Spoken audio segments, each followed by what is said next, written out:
नमस्कार, आप देख रहे हैं धा न्यूज और मैं हूं अभिषेक मिश्रा। बीजेपी को जेडीयू ने अल्टीमेटम दे दिया है और साफ तौर पर यह कह दिया है कि अगर अगले 2 दिनों में फैसला नहीं होता तो हम फैसला ले लेंगे।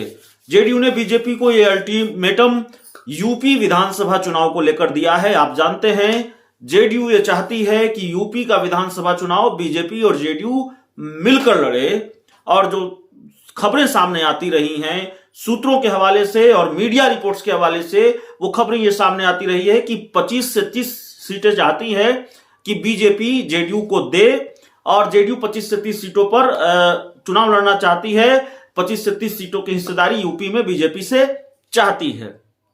यूपी में चुनाव की अधिसूचना जारी हो चुकी है, लेकिन बीजेपी ने अभी तक जेडीयू को ग्रीन सिग्नल नहीं दिया है। बीजेपी ने ऐसे कोई संकेत भी नहीं दिए हैं कि जेडीयू के साथ बीजेपी का गठबंधन यूपी के विधानसभा चुनाव में होने जा रहा है। जाहिर है जेडीयू ये भांप गई कि देर हो रही है और इसलिए पिछले 1-2 दिनों से बीजेपी को लेकर बीजेपी पर जेडीयू आक्रामक है, या फिर जिस तरह के बयान सामने आए, चाहे वो उपेंद्र कुशवाहा का बयान हो, इससे ये कहा जा रहा है इसको लेकर कि बीजेपी पर प्रेशर पॉलिटिक्स जेडीयू कर रही है यूपी चुनाव को लेकर। लेकिन आज एक बड़ा बयान आया जेडीयू के बड़े नेता केसी त्यागी का। केसी त्यागी ने कहा है, और जिसकी हम बात कर रहे हैं, इस रिपोर्ट की शुरुआत में हमने बातचीत की और कहा कि जेडीयू ने अल्टीमेटम दिया है, तो दरअसल केसी त्यागी ने अल्टीमेटम दिया है।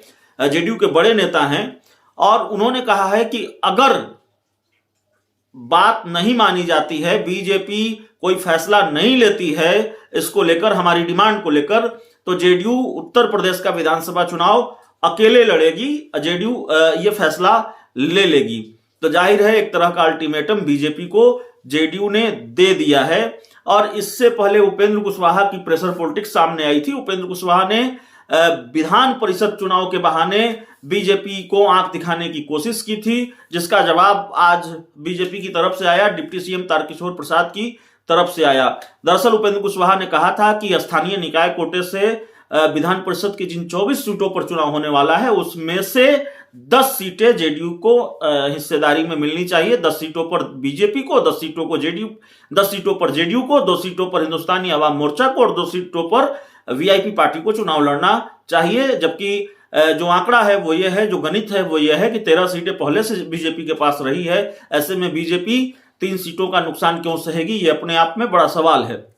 तो माना गया कि उपेंद्र कुशवाहा प्रेशर बनाने की कोशिश कर रहे हैं और यही टास्क उनको दिया गया है। अब जब ये बयान आया है केसी त्यागी का, तो माना जा रहा है कि जेडीयू अगले 2 दिनों में कोई बड़ा निर्णय ले सकती है।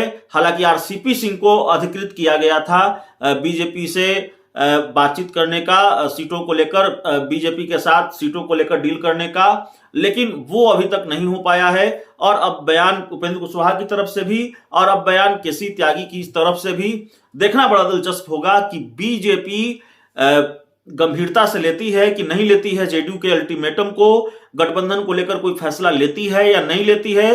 और अगर लेती है तो सीटों की संख्या जो जेडीयू चाहती है उस हिसाब से सीटें यूपी के विधानसभा चुनाव में बीजेपी जेडीयू को देती है या नहीं देती है। बिहार में जो टकराव जेडीयू और बीजेपी के बीच दिखता है, जिस तरह से दूरियां बनती दिखती हैं, जिस तरह से दोस्ती धड़कती दिखती हैं, चाहे वो विशेष राज्य का दर्जे का मामला हो, चाहे वो जाति आधारित जनगणना का मामला हो, या चाहे विधान परिषद चुनाव का मामला हो, क्या उसका असर यूपी के विधानसभा चुनाव में होने वाले गठबंधन पर भी पड़ेगा और बीजेपी इस बार जेडीयू की मांग को ठुकरा देगी, जेडीयू को अकेले चुनाव लड़ना पड़ेगा?